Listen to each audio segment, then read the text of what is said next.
কেন পুজো হয় না কোণারকের সূর্য মন্দিরে? একটা মন্দির বিশাল রথের মতন তৈরি, কিন্তু সেখানে কোনো ঠাকুর নেই। যদি ঠাকুরই না থাকেন তবে এত বড় মন্দির তৈরি করলো কেন?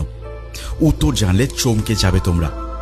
1300 শতকে রাজা নরসিংহদেব সূর্যদেবকে উৎসর্গ করে এই মন্দির নির্মাণ করেন, যেখানে 24টি চাকা সূর্য ঘড়ির মতন কাজ করত, আর 7টি ঘোড়া ছিল সপ্তাহে 7 দিনের প্রতীক। কিন্তু রহস্য এখানেই। একটা জনশ্রুতি বলেন মন্দিরটি বিশাল চুম্বকে ঝুলন্ত ছিল, যা নাবিকদের জাহাজের কম্পাস নষ্ট করত। পর্তুগিজরা সেই চুম্বক সরিয়ে ফেললে গর্ভগৃহ ভেঙে পড়ে এবং ঠাকুর হারিয়ে যায়।